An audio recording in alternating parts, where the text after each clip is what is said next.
Hey, welcome back to Barefoot Bible's Revelation series. And Barefoot Bible's home for a lot of posts. I just do one a week, but the rest of them are those we follow. And we hope they are so encouraging to you. Now, today's post is from Revelation 18 1 through 3. And this prophetic material I call Demon's Party before the battle. After these things, I saw another angel coming down from heaven, having great authority, and the earth was illuminated with his glory. Revelation is an informative book recording more about angels and demons than the rest of the Bible combined. Many of God's heavenly servants are creatures of great authority and glory, which one day we'll all get to see. And he cried mightily, verse 2, with a loud voice, saying, Babylon the Great is fallen, and has become a dwelling place of demons, a prison for every foul spirit, and a cage for every unclean and hated bird. That double emphasis on is fallen indicates the totality of it all.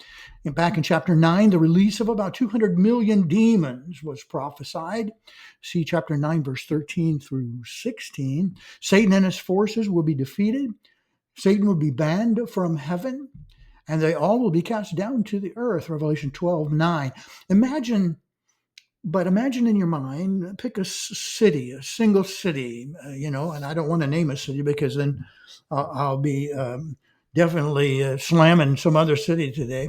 I could call it, let's just call it Millbrook. That's where I live, Millbrook, Alabama. That Satan and all of his forces are defeated. They're banned from heaven. They're cast down. They're all forced now to live in a single city in little Millbrook, Alabama, let's say. And they're not coming here, by the way. Anyway, and it will become the dwelling place of all the demons, all the foul spirits. Satan and all of his allies will gather in the evil new Babylon in the future, and demonic forces will inhabit the entire capital. It's kind of a scary thought. And now the words prison and cage, you notice in that verse, they're actually from the same original Greek word. And these foul spirits and unclean birds will be kept in the Antichrist capital city like caged animals in a zoo. Unclean birds such as vultures, as you see there, carry on. They feed on the carcasses of the dead. And these foul spirits will gather to feed on the evil and wickedness that is all being celebrated, partied in the Antichrist capital city. John isn't the only one to prophesy about this. Isaiah 13 also does. It will never be inhabited, talking about Babylon, nor will it be settled from generation to generation, nor will the Arabian pitch tents there, nor will the shepherds make their sheepfolds there, verse 21. But wild beasts of the desert will lie there, and their houses will be full of owls. Ostriches will dwell there, and wild goats will caper there, kind of describing an abandoned city. And coming back to Revelation 18, verse 3 continues describing this coming pre-Armageddon demon party in the capital city. Verse 3, for all nations have drunk of the wine of the wrath of her fornication, and the kings of the earth have committed fornication with her, and the merchants of the earth are waxed rich through the abundance of her delicacy. So it's kind of describing what happens during the 7 years of tribulation, since we're right up to the end of it now, that for those 7 years, all the nations, all the kings of those nations will just party, celebrate, participate in all kinds of atrocities carried on by the Antichrist in his capital. And if you wonder how in the world could they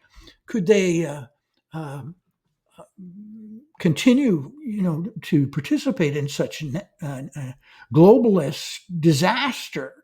And verse 3 indicates, what they've done will destroy the world economy. It'll all be gathered into the new Babylon.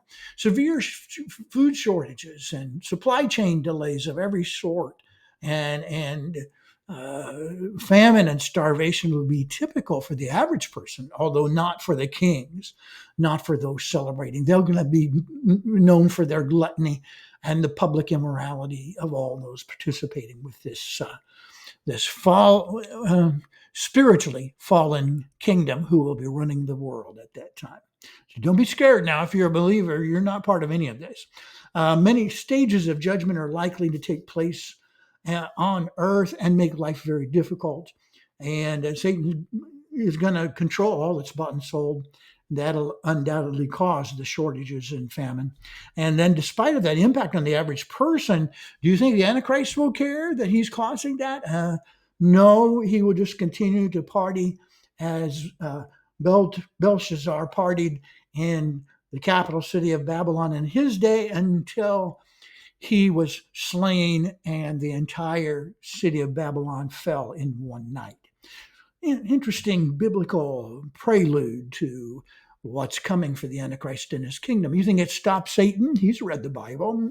No, he continues on. And that leads us to next week's vlog. I hope you'll tune into. Each Thursday we release a new one.